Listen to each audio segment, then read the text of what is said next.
Friends, if you are not receiving the Clutter-Free newsletter, today is the day. We take all the topics that we talk about here in the podcast. We go a little bit deeper. Sometimes we have free downloads over there. It's just a great resource if in this season of your life, you are trying to get clutter-free.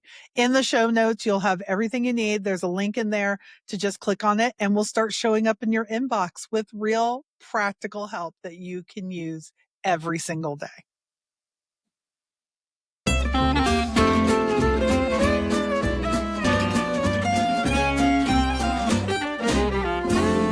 Well, hey friends, welcome to Clutter-Free Academy, where our goal is to help you take small, doable steps to live every day with less clutter and more life.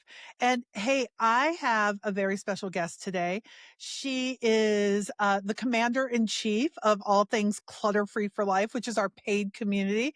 So we have hundreds of people in there who all are making real progress in their decluttering. And I would say that Grace is our traffic control. As we're all flying about, Grace Church is the one who makes sure that we're all lined up, ready to go, and we make real progress. Hey, Grace, welcome back to the podcast. Hi, Kathi. Thanks so much for having me. I'm honored, truly. Well, I have tasked you with a very special task. When Roger and I were snowbound recently, I thought, I really want to do listener questions on the podcast. And I thought, who do I do those? Well, it took me, 1.3 seconds. And when Roger said I was doing listener questions, he's like, who are you going to do that with? And he goes, who'd be good would be Grace. And I'm like, yes. Okay. Already thought of it. We're on the same wavelength. So, let's start off with just a disclaimer. You do not consider yourself Martha Stewart. You and I both say we're not just the leaders of Clutter-Free for Life. We are also members, right? Sure. Amen and hallelujah. I am in there for a reason. Yeah. Yeah. So give me your 30-second history with clutter. Yeah. For me, my story really began. My brother had passed away. My brother got very sick and passed away inside like 3 or 4 months. This is back in 2014. And when he passed away, I could literally see the piles like starting to just like literally pile up around me. And I was just frozen in time. And Yeah. at around that time, I just couldn't find a way to move forward. I didn't understand grief at that time and what was going on. Right. I just knew that I was walling myself in. And at that time, Mhm. a friend from the town I lived in posted a 1,000 thing fling challenge, which was the handout with Clutter-Free, the book. And I never Yeah. I didn't buy the book. I didn't read the book. I just got this little grid that had 1,000 boxes on it. And I started going through my mail. I had a mail pile, literally, it was like, I Yeah. can't even, a flat surface. And, Yeah. I couldn't believe that I was actually making progress. And it was the first thing in 1,000 years that had stuck. I had tried so many Mm. systems, and simply counting and making things count for something as they left the house. I don't know. It unlocked something, and I have been counting ever since. I love that so much. And guys, what most of you don't know is that, you all know that my clutter story starts with my dad. Grace's starts with her brother. Her brother and my dad died on the same day. And so, Grace, we were destined to be together. Yeah, Yeah, yeah, our story's rooted in grief, but celebrated in progress and memories and all those good yeah, things. yeah, for Well, sure. are you ready to dive into our first question? Am. Okay. This is from Annette, who is just one of my favorite people online. And so when I said, what would you want to know more about? She said, how to stick with the decluttering long term. Example, I've got most of my house decluttered to a point I'm very happy with it and can maintain it to my satisfaction with help of Clutter-Free for Life and the challenges in there. Woohoo, Annette. So incredibly proud of you. But I Yes. still have the last two rooms to go and have been unsuccessful thus far at making any real or lasting progress in them. I seem to get going in them, make a little progress, peter out, health problems happen. They become a dumping ground. Thus goes the cycle. Wash, rinse, repeat. I just want to get those two rooms more peaceful and manageable. Mhm. Okay. I feel this deeply. This has been my story for a long time. And so I think we have some good things that we can talk here. So if you feel like you've ever declared victory too early and walked past that room, this one is for you. Uh, let's talk about why the last rooms are always the hardest. Because it's so true, right? And you know what? Your last rooms may be your attic, your garage, a storage unit, Those a boxes. lot. Yeah. Yeah, Those exactly. boxes. Yeah. Those boxes. So I just want to talk about how the last rooms aren't random. Oftentimes, those last rooms are all those unmade decisions that you've made decisions in your master bedroom, in your kitchen, but you get down to that last 3% and you don't know what to do. So most likely those are going into those last two rooms. So everything you couldn't face in the rest of the house migrates here. Grace, what would you consider your last two rooms? If I only had two rooms, Kathy. Yeah, I know, This I know. this But is the you've room. made huge progress. Yes. Just for listeners, I live in a 500 square foot studio in Los Angeles. I do have a little loft area, but that is off limits. That's my other half's area, so I'm not allowed to put anything up there, which is good. Limits are good. I appreciate it. My Right. last two rooms are my paperwork, which I've been toting Hmm. around, move to move. Yeah. I've moved a lot, big cities in the last couple of years, or not so much the last decade, yeah. But Yeah. in my life, I've moved quite a few times. And storage, which I call storage, which is an area under my stairs, which is literally where my storage unit got cleared out, which is great. Yay, victory, right? Yay. But Yes. I put it under the stairs. So I'm no Right. longer paying for storage, but I am paying for storage because it's taking up square footage. But it's all in one Yes. spot. Yeah. So those are my last Okay. two rooms. What's Yeah, your and last for two me, rooms? it's definitely our garage. That's a tough one, and, I would have said a year ago, I would have said our attic, but I feel like we've made some real progress there. Um, right now, we have a lot of hanging chads in Roger's office. So, just things that need to be finished up, if you're Gen Z, that doesn't make sense, but that's okay. So a Oh, lot of the things good go old there. days. The good old days, right? Yeah. So I think a lot of it is decision fatigue. By the time you reach those rooms, your keep or toss muscle is exhausted. It's worked out, it's built up, but it's also exhausted. And now you're having to face the hardest decision. Like your paperwork is the hardest decision.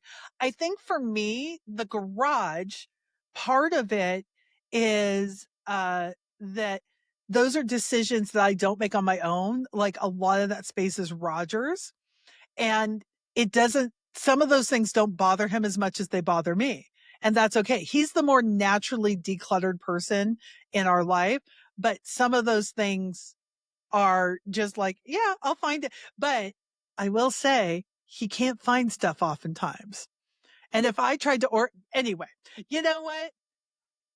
98% of our relationship is just fine, so we're not gonna let this 2%. But I also think that decision fatigue comes with emotional weight. I would have to imagine those boxes of papers for you, Grace, are emotional weight. Yes. Yeah. And going back to our what we began talking about, which is grief, I think for so many people, clutter is rooted in some kind of grief or loss. And even if it's a Yeah. job, even if, I mean, job loss is significant too, but a job loss, A move. I know for me, homesickness was a big factor when I moved out to Los Angeles and left my little beach town. Like I was sad. Like I didn't want necessarily to leave that life. When Right. I left the city, as if there's only one, New York City. Yeah. um, when I left New York, that I took stuff with me because I didn't want to let that go. So I think for a lot of Right. people, even in a job, a life, kids that have grown up that are no longer sweet little like, Right. yeah, I mean, I don't have children, but I identify with that identity. Those boxes represent a point in time that you loved, and getting rid Yeah. of the stuff means getting rid of the love. And as we know, it doesn't always, but it takes some time. I think those are harder things to sort through. Yes, and, if you had a troublesome relationship with your kids or your parent, it's hard to let go of those things too, because we think by holding on to those, we put the significance on it. But, our brains try to protect us in tough ways. What do you see as the patterns, Grace, when people in the Clutter-Free for Life, when they hit that wall? Um, I think the first pattern is, and it's a benefit we have in there. The first pattern is thinking it should be easy. Now, Mm, the people inside the group have learned that it's not, but I think right.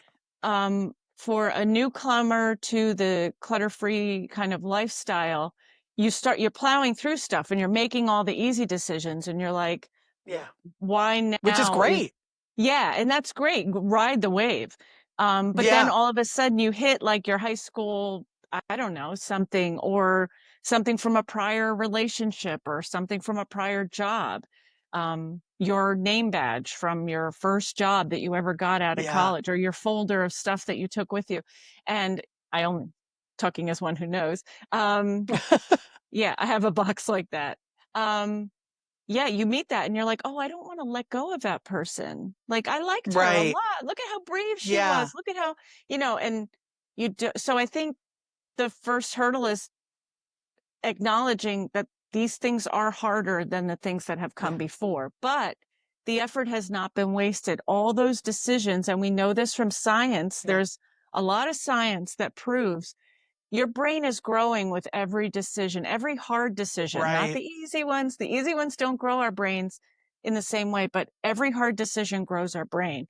And when we say decluttering muscles, we like it's a real thing. Like, and it starts with opening mail, or getting Yeah. rid of the Yeah. junk. Yeah. Yeah. So, It Do those smaller decisions first, but keep firmly planted in your mind that the next step is gonna be harder. And yes, maybe you only make half those decisions. And you say, you know what? Some of this is for another day. Yeah, I see a pattern in Clutter Free for Life where people have been chugging along and then they get frustrated, they throw up their hands, they get discouraged, and then they realize, okay, I'll go to Clutter Free for Life.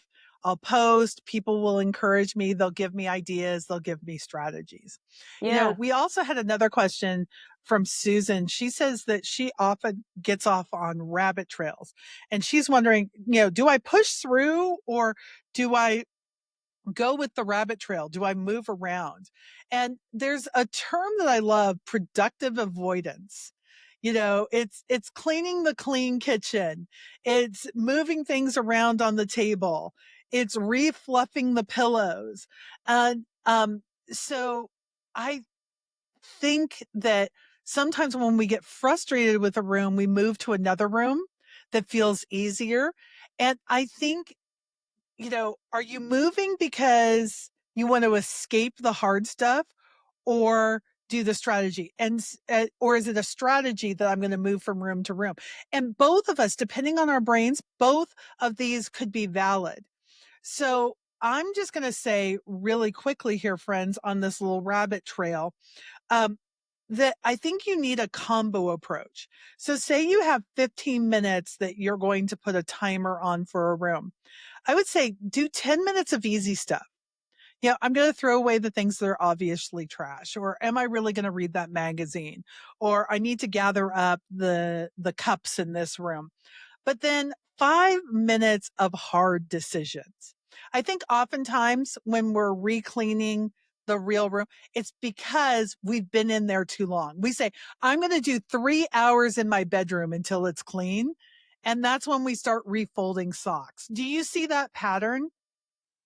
In the group, yeah, I call it procrastinivity, which is not my Yeah. word. I heard that somewhere in a comment section, I'm sure, but I like that Yeah. word.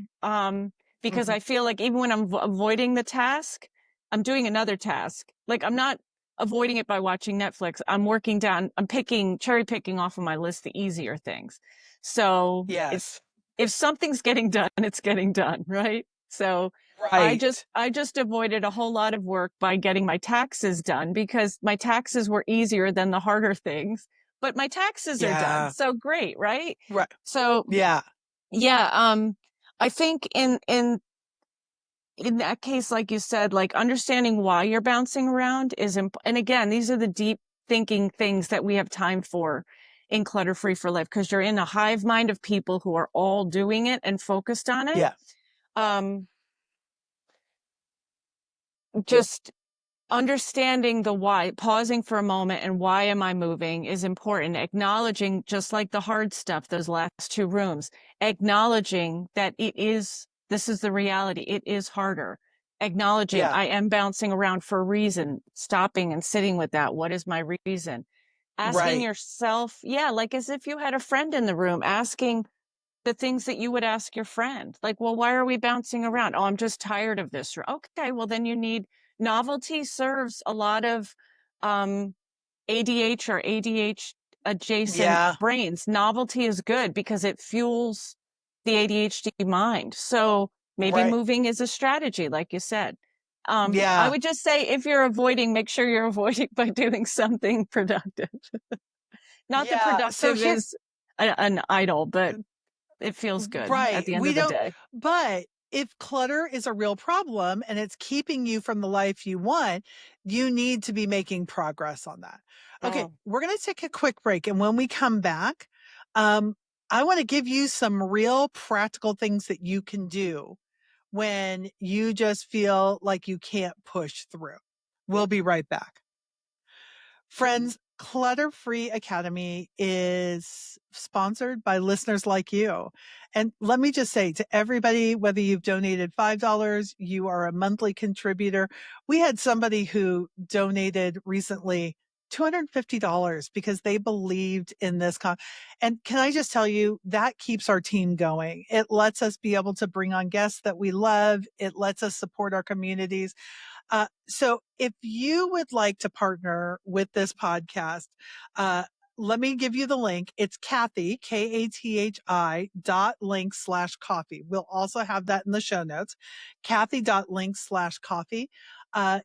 We really appreciate our monthly subscribers. $5 a month means that we can rely on that income and make a real difference. So to everybody, whether you listen, whether you share the podcast, you comment on it, you send in questions or your financial support, thank you for being a part of the Clutter-Free family. Okay, we are back. I want to give you some, I'm just going to do rapid fire. What do you need? If you're not able to finish that last room because you say, I'm just depleted, guys, what you need is rest. You need a little grace. Now, I'm not saying grace as a coach. I'm saying you need actual emotional grace and smaller goals. And when I say smaller goals, I'm saying 15 minutes in a room. And if you're like 15 minutes feels daunting, guys, we have encouraged people to start with 2 minutes. You know, right now I'm recovering from a surgery and I'm trying to exercise. And I'm like, okay, Kathi, just do 2 minutes. And it ends up being 7, or it ends up sometimes being longer than that. But it's the getting started. Uh, I'm stuck. You may need outside eyes. Something that Grace and I do in the Clutter Free for Life group is we call it body doubling. Can you explain body doubling, which is an ADHD term? Yeah, this is great. This is something new we've added, and it's been so successful. And I have a great So example if we have successful. time for it. But what we do is we get on for an hour at the end of the month. Each month has a theme, and then at the end of the month, our fifth coaching session is we we just gather and we have a goal. We have an area we're working on, whether it's inside the theme or not, and we start working together and we ask each other questions. Sometimes we go off on little tangents. But I have a great example of where this pays off. We had a woman Mm, who joined us the last time. She was going through her closet because we did closet month and she missed it. So she's going through her closet now, which is great. And I want to say she tried on clothes in front of us, but she did not. She tried right. on clothes and then she came to the camera and she had a dress that was a little snug, but it had great emotional memories for her. It was a Hmm. dress that she wore for her rehearsal dinner for the marriage she Oh. was in, and she loved, and I could tell just when she put it on, she said, well, it's a little tight here, but she backed up and she twirled. And I could tell Mm, she loves that dress. Like I could tell just the yeah. way she was twirling it, she loved it, but it was a little tight. And she's like, well, I've been hoping to lose weight, but I've been distracted with other things. And one of the other people on the call said, no, it's time to get rid of it. Like it doesn't fit. It's not who you are now. But I chimed in and I said, you know what? Let's put a timer on it. Let's Hmm. say, because she's already losing some, like 5 pounds. We're not talking, it was just like a little Yeah. snug. Um, losing Getting down to a goal weight was part of her goals anyway. Hmm. The dress was something she loved. She said I Hmm. would buy it again for sure if only it fit. um Yeah. we said let's give it 6 months. She's like, well, I'm trying to lose faster than that, but give it Doesn't matter. 6 months. It's summer. It's Yeah. getting into summer. Maybe you'll wear it. If at the end of the season it still doesn't work, then we can reassess. But that's an example of a hold. Like, let's put a Yeah. timer on it and hold it. Yeah. And Yeah. that Because came through in the if session. if you have a closet full of clothes that don't fit, that's a problem. If you have one hanger of clothes that don't fit, it's okay to say, I'm not emotionally ready to make this decision. And I think that that's okay. But the outside eye, a friend with no emotional attachment to your stuff, and also just somebody sitting with you. There is great research say whether it's online or somebody sitting on your bed, you continue to go faster and you make better decisions when you're decluttering with somebody else in the room, even if they're not decluttering, even if they're over there reading a book. It's a great thing. Yeah. Okay, if if your problem is you keep stopping and starting, you don't need more motivation, you need a system. So a 15-minute Tuesday routine beats waiting for a good day. Can we just be honest? There's not really ever a good day to declutter. Uh, Motivation is the first thing that goes when life gets hard. So you can't rely on motivation. You need systems.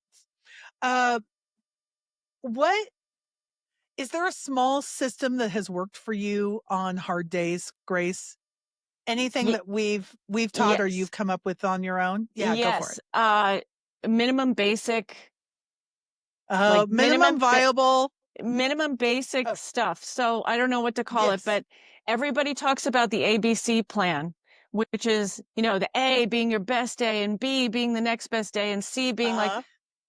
I learned inside the last year, reverse it. Start with your C plan. Start Right. with the lowest hanging fruit. And this has changed so much. Uh, Because I think so many of us, especially perfectionist types, which cluttery people mhm. tend to be, that's what holds us up Yeah. in our decision making. Um, so many of us want to hit the A all the time. Yeah. And the reality Yes. is they're not. But if you have even a D or E or F plan, depending on how many dependents you probably Yeah. need more letters. How many people are relying on you? Start with the minimum basic requirements for your day. I do my Yeah. dishes. I'm just saying, for example, dishes are different for Right. people, but I open my mail. I get my mail. Back it up even one. I know people who don't get their mail daily because they can't face it. Yeah. Practice getting your mail and put it in a space. That's the second thing, is have landing spots for things.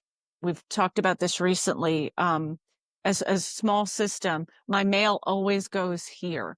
And then Right. that's your spot. At least you know where to find your mail. Opening each, Yeah. I think this is what a lot of people outside of the clutter-free lifestyle don't understand. You'll have people who say, it's no big deal, just open your mail. For some of us, it is a Yeah. very big deal. If you have mail Yeah. trauma where you used to get a lot of Yes. bad mail, going Right. to the mailbox can be very triggering. Opening mail can be Yes. very triggering. Opening bank Yes. statements, yeah, it can all be just acknowledge for you, and get yourself around people who understand that these things are important, and have set the bar very, very low, get traction, and then build from Yeah. there. It's it's a different way Yeah. to look at things, but it really works. It's so interesting. Last week, we were having some real struggles with our power company. And Roger, Roger, he's the calmest guy on the planet, right? But he was getting heated with our power company because they have not behaved in an admirable manner. And finally, and he wasn't yelling at people, but he was being very firm, very stern, showing his frustration to the person. And I said, babe, if it's okay with you, I'm going to go outside and sit with Moose. And I said, I don't know why, because, you are being perfectly reasonable, but this is making me very anxious. And he said, well, because you were married to somebody who yelled. And I didn't even realize the reactivity I had with Roger being perfectly reasonable. So think about that. Like you said, I used to get bad mail.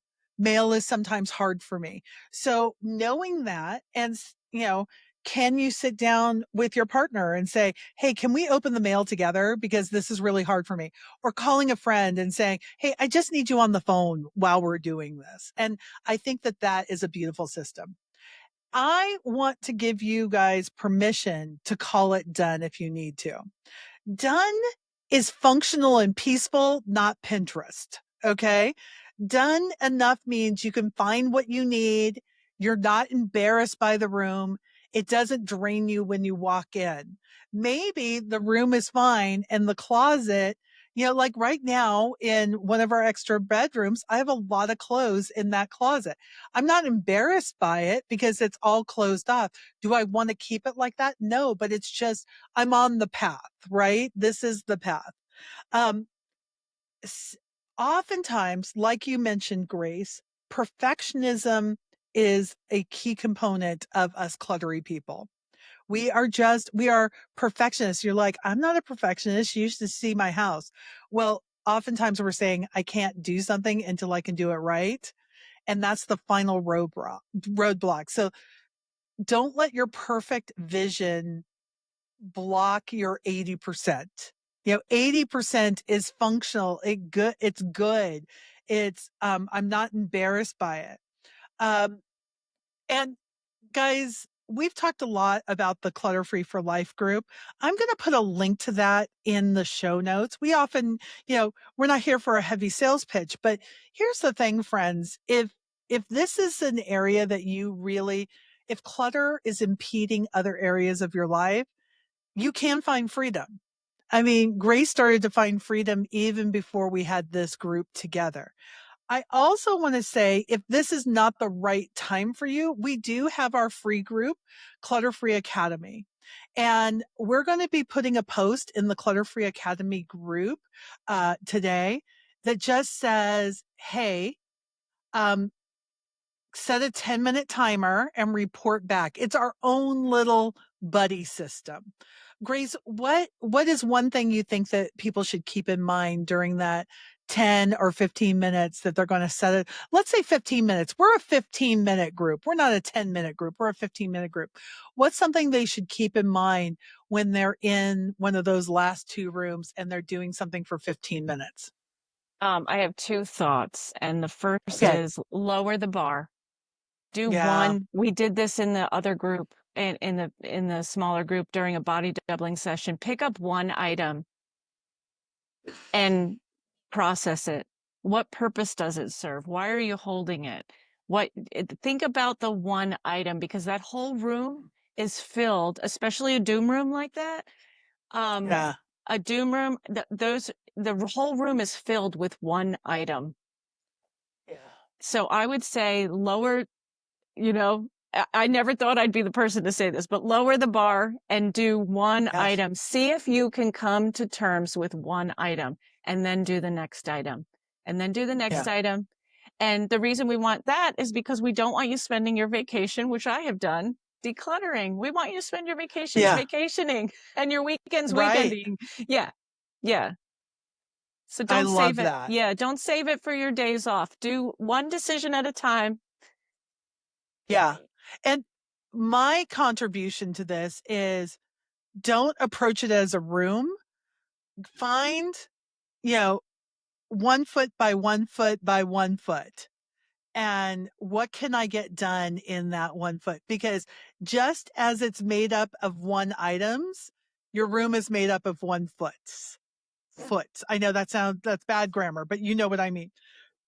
Be, because it's so easy to get overwhelmed by a big space, but if you can make a small dip, and here's the beautiful thing, you walk back into the room, your eye goes to that clear space, and it's a gift. It's a gift. Grace, this has been so good. Thank you so much for hanging out with me My today. pleasure. I love talking clutter with you, Kathi. I know I always get motivated after this. I'm like, Yeah. okay, what can I go declutter? I love it.